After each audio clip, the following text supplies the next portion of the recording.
Okay, so this is week 3 of the Bugout gear.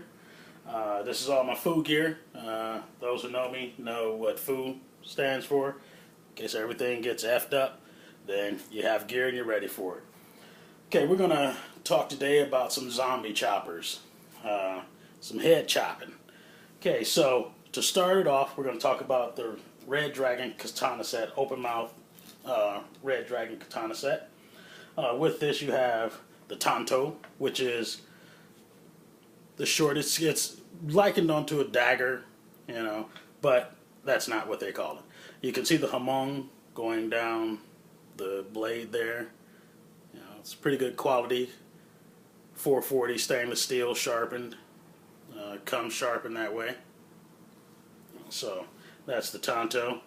Yeah, it has really good weight to it. All of them, the handles themselves are they're really good, really good. So it has a nice balance to it. And that's the Tanto. Here we have the Wakasashi,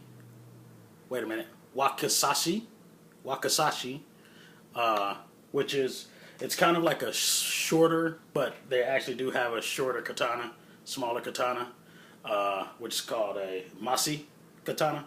So you wouldn't want to get that confused and call the Wazikashi the Masi katana, because that's not what it is. And once again, the hamon down the blade. Nice good balance to it, nice good weight.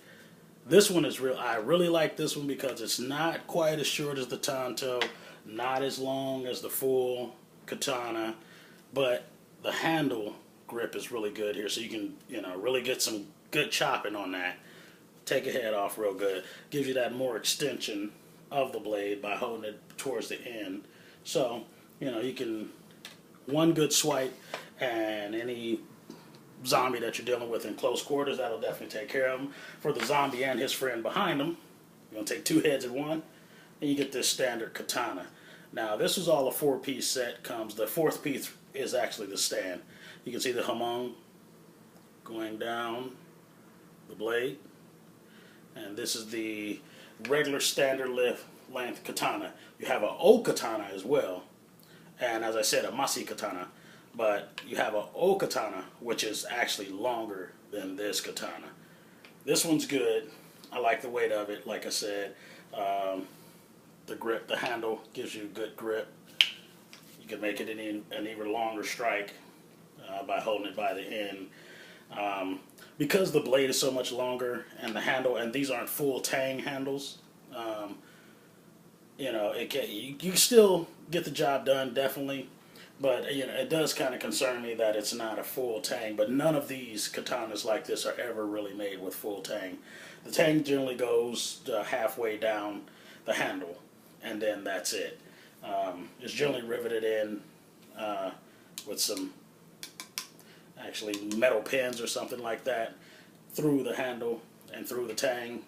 I believe these are under, maybe it's under the ruby here. I don't know. I'm not taking it off to find out. I actually had to do some repair on these myself and use Gorilla Glue. I love Gorilla Glue. That's another Bugout gear thing you want to have. You definitely want to have you some PVC pipe and Gorilla Glue. 24 hours later, everything will be stuck to everything with the Gorilla Glue. Here we have Ninjutsu standard sword. And as you see, they all have the same hamon going down. I kind of like that style. There's a couple of different styles, but I like that because it looks serrated, but it's not. And they come sharp. So you're good to go there with that. I'm going to get these out of the way. I'm going to show you a couple more swords. Then we're going to get into the Tactical 1022. Well, it's not a 1022 actually. The Tactical 22. Okay, slide this back. This you may recognize. Oh yeah, there it is. Now I'm getting serious about this thing. This is Zangetsu in one of its release forms. If you don't know anime, which I'm guessing you may not know anime, I know all anime. Um, this is from the anime Bleach. I like this sword. It has great weight on it. Um, it doesn't feel like it's full tang, just from the balance, the feel. It feels like it's made more like a katana, going halfway down the handle. The tang will stop. So, you know, but I think it's a beautiful sword. Excellent for chopping. You know, definitely gives you the distance. It has enough weight on it that I'm pretty sure you wouldn't have to put a whole bunch behind it as you would with one of the katana swords. It has the straps. So, the leather scabbard that you're dealing with here. You can actually strap this to your back. I wouldn't, just because of the way it's located. The straps don't seem like they would, hold up to that too well. But it does good to cover it up, and it gives you something to, kind of just chunk on your shoulder. Now that I would do definitely. Be able to get to pretty easily. Probably wear it to where this is coming out of the front. Extend these out, because I just see they're adjustable.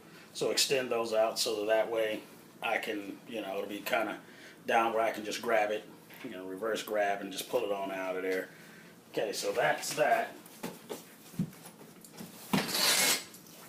You might have heard that. That was the big boy coming out. He just sounds like that. Now this here is also Zangetsu. And this is basically before the release form. So this is the one that you'll see on the cartoon. This is actually stage 2 of Zangetsu, but it's not released. This is full tang. Metal all the way down. Has a couple pieces of wood right there. Has some cord right here. It's not paracord or anything, so I think it might be good use for binding something together. These pieces of wood, you may be able to make a makeshift splint or something like that. The cord itself, sometimes on a cartoon, he'll swing the sword. This cord is actually strong enough for you to do that with. If you wanted to swing the sword, I wouldn't. But you could. With this, you can chop a whole body in half. You don't even have to aim for the head. Just start swinging and everything's going to come apart. The blade is sharp. I like to keep them sharp. And so that is the second part. Ouch. And that's so sharp that just setting it over there, I just nicked myself and cut myself. So, not awesome. Okay. We're going to right quick step right on up into here, which is the tactical 22 Mossberg 22 LR. Okay, with this 22 LR, what we have here is we have the NC Star 7x32 mil dot tactical scope. I like it because if you can see, it has the Picatinny rails on them, and I just think that looks badass. It has the Picatinny rails all over the gun, so I just really like the way that looks. Honestly, that's the whole thing to that. It is a pretty good scope. With that, we also have the Armed Forces red dot laser sight that's right here up front, which is connected to the trigger over here. So I don't know if you can hear that, but that's me actually squeezing the laser sight, which is on this grip right here. Which this grip right here is a Carolina Discount Tactical 4 grip right here. And actually both of them. So I have my Armed Forces red dot, and then I have on here along with that my my light right here, which is 90 lumens. So it's not much. It's an AIM Sport 90 lumen flashlight. So it's not super bright. It's just bright enough so I can, because I want to be able to see something right quick, but I don't want it to be so bright that if you're way away, anywhere you are, I just give away my position because my light is just that bright. So I do have that there. I have the NC Star muzzle brake on it that I put on it. This just comes standard. It comes, with the iron sights and just nothing else. All this stuff is other stuff that I put on it. You have the Tekken tactical bipod here, which these collapse up into the actual grip itself. I think most people are familiar with those. If you're not, I'll collapse it here in a second here. Along with that, I've got my Weaver right here, which is the Weaver Picatinny rail covers. So I made sure that I got that. And of course, this is a Mossberg 715T on an AR stock, AR style stock. A lot of people want to whine about, oh, it's not AR. Well, it's AR style stock. Everybody knows what it, when you see it, you know what it's supposed to be, you know, what stock it's put on. Like I said, the red dot is a, this red dot here is an additional one. It comes from the Tasco 4x20 rifle scope. And when I hit that, you were actually able to see it, you know, light up there. I just got it on there as an additional piece, you know. Figured it'd be cool to put it up there. It works out pretty good. Like I said, with this bipod here, you just push this button on the front, grab these, and that goes right up in there. So this is good for, you know, if you want to just bear down on something and lay into it, you can do it with that. I think this one is better for sweeping motions, you know, checking houses, things like that. You're in a tight area, you just need to sweep real quick. I would grab this. For this is more, I'm in a prone position, I'm in a kneeling position, even standing position. I want to make sure that I got a good bead on you. I'm going to grab this. If I need it, I'm going to pop that out in prone position, and then there we go.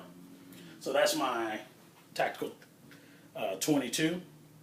I'll have some more firearms that I'll be putting on here later. But that's really, you know, I do have some other knives. There'll be more videos coming. But this that I just showed you right here is some of the meat of, and these 3 videos is the meat of everything. So I don't want to make this video too much longer than it is. So with that being said, and everything being displayed, seeing what I got right here, I think that will be the basics of what you would need to get your party started in a SHTF scenario. Like I said, a food world scenario. So make sure you get these basic, you know, items, and then there'll be more coming to break down some other things that you may need. Like I said, PVC Gorilla Glue. Get that. All right. Thank you for watching. God bless America.